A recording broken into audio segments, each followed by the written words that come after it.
Inutile de présenter Suzuki aux amateurs de deux roues. La marque occupe en effet la deuxième place sur le marché français et la G6R 1100 truste régulièrement le titre de moto la plus vendue en France. Mais Suzuki, ce n'est pas seulement des motos, le constructeur japonais étant également connu pour ses petits 4x4 et pour les microcars dont il est leader au Japon.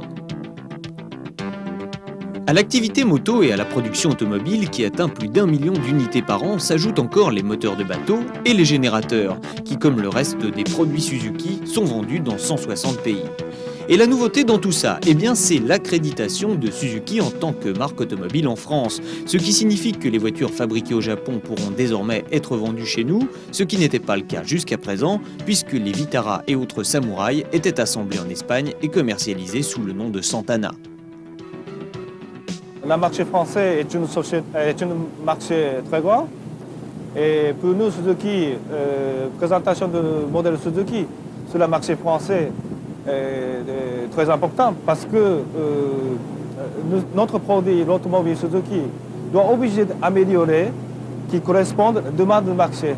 Donc maintenant, nous sommes prêts de présenter la gamme Suzuki et après nous regardons si ce produit est bien accepté par le marché français ou il faut améliorer ou non. Ces nouveaux produits, c'est dans un premier temps la version 5 portes du Vitara, 41 cm de plus en longueur, un nouveau moteur 1600 cm3, 16 soupapes à injection multipoint, 95 chevaux et 150 km/h.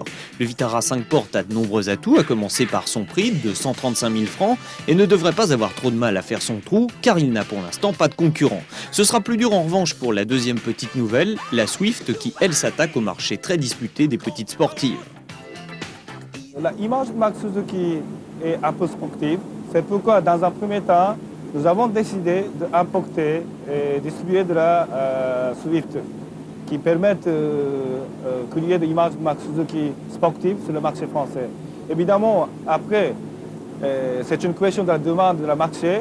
On lancera d'autres produits aussi.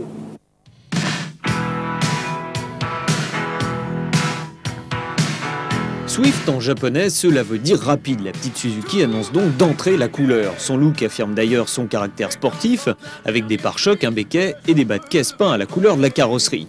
À l'intérieur, même ambiance avec des sièges baquets, volant sport réglable en hauteur et une instrumentation sommaire mais très lisible.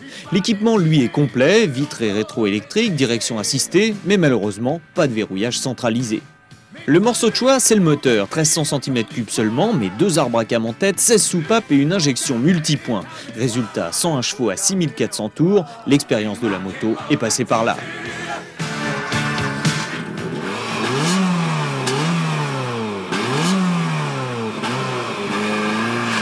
Au volant, la première qualité de la Swift, c'est bien entendu son moteur. Il est souple et suffisamment puissant pour autoriser 188 km/h et un 0 à 100 en 10 secondes tout rond. Le hic, c'est qu'il est bruyant et participe à sa manière à l'inconfort relatif de la voiture, surtout sur chaussée dégradée. Autre problème, l'équilibre de l'auto, assez précaire et principalement sur le mouillé. Les pneus japonais sont en grande partie responsables du manque d'adhérence et tout devrait rentrer dans l'ordre avec de bonnes enveloppes. Finalement, à 84 000 francs, la Swift GTI n'est pas un mauvais choix. Elle est belle, exotique, excitante et il ne lui manque qu'un peu d'insonorisation et de bons pneus pour être vraiment aguicheuse. D'ailleurs, vu la politique de Suzuki, ces défauts devraient être rapidement rectifiés. Notre objectif, dans un premier temps, en 1992 et 1993, c'est Suzuki France, avec nos partenaires concessionnaires, qui essayaient d'établir et l'enfoncer la meilleure qualité de service après-vente. Ça, c'est notre objectif pour l'année 1992 et 1993. Objectif tout à fait réalisable, d'autant que le point fort des produits Suzuki, on le sait avec la moto, c'est la fiabilité.